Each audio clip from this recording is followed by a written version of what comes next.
All right, we're back with some more from The Silver Chair. We're going to be reading chapter 14 today, and this chapter is called The Bottom of the World. So we just left off with them making their way out of the city and grabbing an earthman, a little gnome, and he's going to tell them what's going on. Okay, so chapter 14, The Bottom of the World. "My name is Golg," said the gnome, "and I'll tell your honors all I know. About an hour ago we were all going about our work, her work I should say, sad and silent, same as we've done any other day for years and years. Then came a great crash and bang. As soon as they heard it, everyone says to himself, 'I haven't had a song or a dance or let off a squib for a long time. Why is that?' And everyone thinks to himself, 'Why, I must have been enchanted.' And then everyone says to himself, 'I'm blessed if I know why I'm carrying this load. I'm not going to carry it any further. That's that.' And down we all throw our sacks and bundles and tools. Then everyone turns and sees the great red glow over yonder, and everyone says to himself, 'What's that?' And everyone answers himself and says, 'There's a crack or chasm split open, and a nice warm glow coming up through it from the really deep land, 1,000 fathom under us.'" "Great Scott!" exclaimed Eustace. "Are there other lands still lower down?" "Oh yes, your honour," said Golg. "Lovely places, what we call the land of Bizem. This country is where we are now. The witch's country is what we call the shallow lands. It's a good deal too near the surface to suit us. Ugh, you might as well be living outside on the surface itself. You see, we're all poor gnomes from Bizem, whom the witch has called up here by magic to work for her. But we'd forgotten all about it till that crash came and the spell broke. We didn't know who we were or where we belonged. We couldn't do anything or think anything except what she put into our heads, and it was glum and gloomy things she put there all those years. I've nearly forgotten how to make a joke or dance a jig. But the moment the bang came and the chasm opened and the sea began rising, it all came back. And of course we all set off as quick as we could to get down the crack and home to our own place. And you can see them over there, all letting off rockets and standing on their heads for joy. And I'll be very obliged to your honours if you'll soon let me go and join them." "I think this is simply splendid," said Jill. "I'm so glad we freed the gnomes as well as ourselves when we cut off the witch's head. And I'm so glad there aren't really horrid and gloomy any more than the prince really was. Well, what he seemed like." "That's all very well, Paul," said Puddleglum cautiously, "but those gnomes didn't look to me like chaps who were just running away. They looked more like military formations if you ask me. Do you look me in the face, Mr. Golg, and tell me you weren't preparing for battle?" "Of course we were, your honour," said Golg. "You see, we didn't know the witch was dead. We thought she'd be watching from the castle. We were trying to slip away without being seen. And then when you four came out with swords and horses, of course everyone says to himself, 'Here it comes,' not knowing that his honour wasn't on the witch's side, and we were determined to fight like anything rather than give up the hope of going back to Bizem." "I'll be sworn 'tis an honest gnome," said the prince. "Let go of it, friend Puddleglum. As for me, good Golg, I have been enchanted like you and your fellows, and have but newly remembered myself. And now one question more. Do you know the way to these new diggings by which the sorceress meant to lead out an army against Overland?" "Eee!" squeaked Golg. "Yes, I know that terrible road. I will show you where it begins. But it is no manner of use your honour asking me to go with you on it. I'd rather die."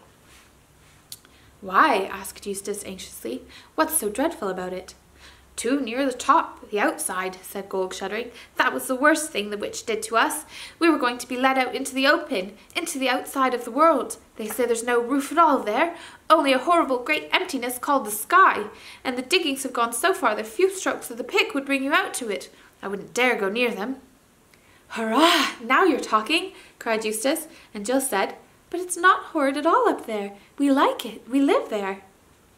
"I know you overlanders live there," said Golg, "but I thought it was because you couldn't find your way down inside. You can't really like it, crawling about like flies on top of the world." "What about showing us the road at once?" said Puddleglum. "In a good hour," cried the prince. The whole party set out. The prince remounted his charger, Puddleglum climbed up behind Jill, and Golg led the way. As he went, he kept shouting out the good news that the witch was dead and that the 4 overlanders were not dangerous, and those who heard him shouted it on to others, so that in a few minutes the whole of Underland was ringing with shouts and cheers, and gnomes by hundreds and thousands leaping and turning cartwheels, standing on their heads, playing leapfrog, and letting off huge crackers came pressing around Coal-Black and Snowflake, and the prince had to tell the story of his own enchantment and deliverance at least 10 times. In this way they came to the edge of the chasm. It was about 1,000 feet long and perhaps 200 wide. They dismounted from their horses and came to the edge and looked down into it. A strong heat smote up into their faces, mixed with a smell which was quite unlike anything they had ever smelled. It was a rich, sharp exciting and made you sneeze. The depth of the chasm was so bright that at first it dazzled their eyes and they could see nothing. When they got used to it, they thought they could make out a river of fire, and on the banks of that river what seemed to be fields and groves of an unbearable hot brilliance, though they were dim compared with the river. There were blues, reds, greens, and whites all jumbled together. A very good stained glass window with the tropical sun staring right through it at midday might have something of the same effect. Down the rugged sides of the chasm, looking like black like flies against all that fiery light, hundreds of earthmen were climbing. "Your honours," said Golg, and when they turned to look at him they could see nothing but blackness for a few minutes, their eyes were so dazzled. "Your honours, why don't you come down to Bizem? You'd be happier there than in that cold, unprotected, naked country out on top, or at least come down for a short visit." Jill took it for granted that none of the others would listen to such an idea for a moment. To her horror, she heard the prince saying, Truly, friend Golg, I have half a mind to come down with you, for this is a marvellous adventure, and it may be no mortal man has ever looked into Bizem before, or will ever have the chance again. And I know not how, as the years pass, I shall bear to remember that it was once in my power to have probed the uttermost pit of the earth, and that I forbore. But could a man live there? You do not swim in the fire river itself. "Oh, no, your honour, not we. It's only salamanders live in the fire itself." "What kind of beast is your salamander?" said the prince. "It's hard to tell your kind, your honour," said Golg, "for they are too white hot to look at, but they are most like small dragons. They speak to us out of the fire. They are wonderfully clever with their tongues, very witty and eloquent." Jill glanced hastily at Eustace. She felt sure that he would like the idea of sliding down that chasm even less than she did. Her heart sank as she saw that his face was quite changed. He looked much more like the prince than like the old scrub at Experiment House, for all his adventures and the days when he had sailed with King Caspian were coming back to him. "Your Highness," he said, "if my old friend Reepicheep's mouse were here, he would say we could not now refuse the adventures of Bizem without a great impeachment to our honour." "Down there," said Golg, "I could show you real gold, real silver, real diamonds."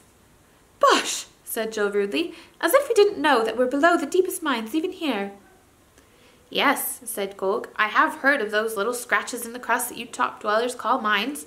That's where you get dead gold, dead silver, dead gems. Down in Bizem, we have them alive and growing. There I'll pick you bunches of rubies that you can eat, and squeeze you a cupful of diamond juice. You won't care much about fingering the cold dead treasures of your shallow mines after you've tasted the live ones in Bizem." "My father went to the world's end," said Rilian thoughtfully. "It would be a marvellous thing if his son went to the bottom of the world." "If your Highness wants to see your father while he's still alive, which I think he'd prefer," said Puddleglum, "it's about time we were getting onto that road to the diggings." "And I won't go down that hole, whatever anyone says," said Jill. "Why, if your honours are really set to go back to Overworld," said Golg, "there is one bit of road that's rather lower than this, and perhaps if that flood's still rising—" "Oh, do, come on," begged Jill. "I fear it must be so," said the prince with a deep sigh, "but I have left half my heart in the land of Bizem." "Please," begged Jill.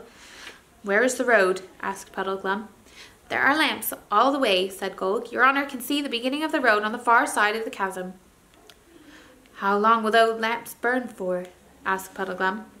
At that moment, a hissing, scorching voice, like the voice of fire itself, which they wondered afterward if it could have been a salamander's, came whistling out of the very depths of Bizem. "Quick, quick, quick! To the cliffs, to the cliffs, to the cliffs!" it said. "The rift closes! It closes! Quick, quick!" And at the same time, with ear-shattering cracks and creaks, the rocks moved. Already while they looked, the chasm was narrower. From every side, belated gnomes were rushing into it. They would not wait to climb down the rocks. They flung themselves headlong, and either because so strong a blast of hot air was beating up from the bottom, or for some other reason, they could be seen floating downward like leaves. Thicker and thicker they floated, till their blackness almost blotted out the fiery river and the groves of live gems. "Goodbye to your honours, I'm off," shouted Golg, and dived. Only a few more were left to follow him. The chasm was now no broader than a stream. Now it was narrow as the slit in a pillar box.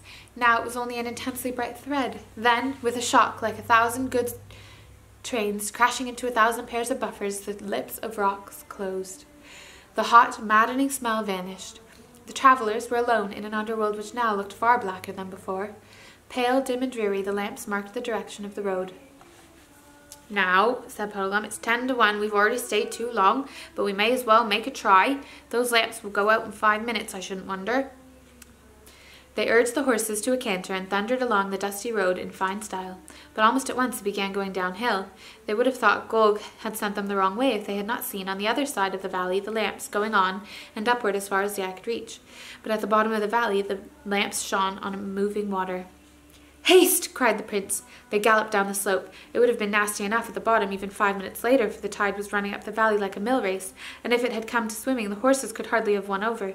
But it was still only a foot or two deep, and though it swished terribly around the horses' legs, they reached the far side in safety. Then began the slow, weary march uphill with nothing ahead to look at but the pale lamps which went up and up as far as the eye could reach. When they looked back, they could see the water spreading. All the hills of Underland were now islands, and it was only on those islands that the lamps remained. Every moment some distant light vanished. Soon there would be total darkness everywhere except on the road which they were following, and even on the lower part of it behind them, though no lamps had yet gone out, the lamplight shone on water. Although they had good reason for hurrying, the horses could not go on forever without a rest. They halted, and in silence they could hear the lapping of water. "I wonder, is what's-his-name, Father Time, flooded out now?" said Jill, "and all those weird sleeping animals?" "I don't think we're as high as that," said Eustace. "Don't you remember how we had to go downhill to reach the Sunless Sea? I shouldn't think the water has reached Father Time's cave yet." "That's as may be," said Puddleglum. "I'm more interested in the lamps on this road. Look a bit sickly, don't they?" "They always did," said Jill. "Ah," said Puddleglum, "but they're greener now." "You don't mean to say you think they're going out?" cried Eustace. "Well, however they work, you can't expect 'em to last forever, you know," replied the Marshwiggle. "But don't let your spirits down, Scrub. I've got my eye on the water too, and I don't think it's rising as fast as it did." "Small comfort, my friend," said the prince, "if we cannot find our way out. I cry you mercy all. I am to blame for my pride and fantasy which delayed us by the mouth of the land of Bysm. Now let us ride on."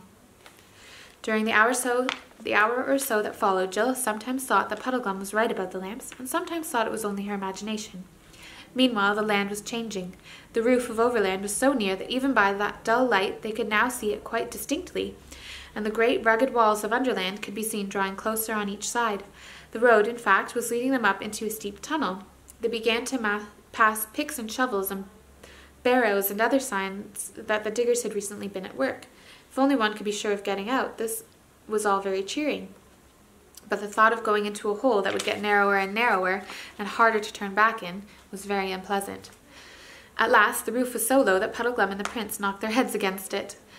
The party dismounted and led the horses. The road was uneven here, and one had to pick one's steps with some care. That was how Jill noticed the growing darkness. There was no doubt about it now. The faces of the others looked strange and ghastly in the green glow.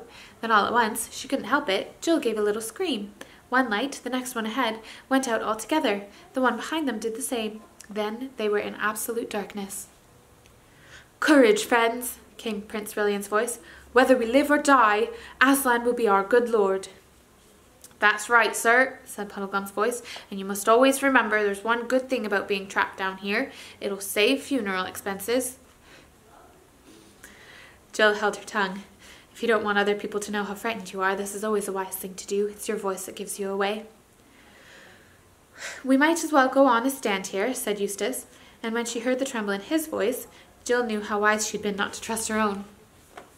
Puddleglum and Eustace went first with their arms stretched out in front of them, for fear of blundering into anything. Jill and the prince followed, leading the horses. "I say," came Eustace's voice much later, "are my eyes going strange, or is there a patch of light up there?" Before anyone could answer him, Puddleglum called out, "Stop! I'm up against a dead end, and it's earth, not rock. What were you saying, Scrub?" "By the lion," said the prince, "Eustace is right. There's a sort of—" "But it's not daylight," said Jill. "It's only a cold blue sort of light." "Better than nothing, though," said Eustace. "Can we get up to it?" "It's not right overhead," said Puddleglum. "It's above us, but it's in this wall that I've run into. How would it be, Pole, if you got on my shoulders and saw whether you could get up to it?" And that is today's chapter. There you are.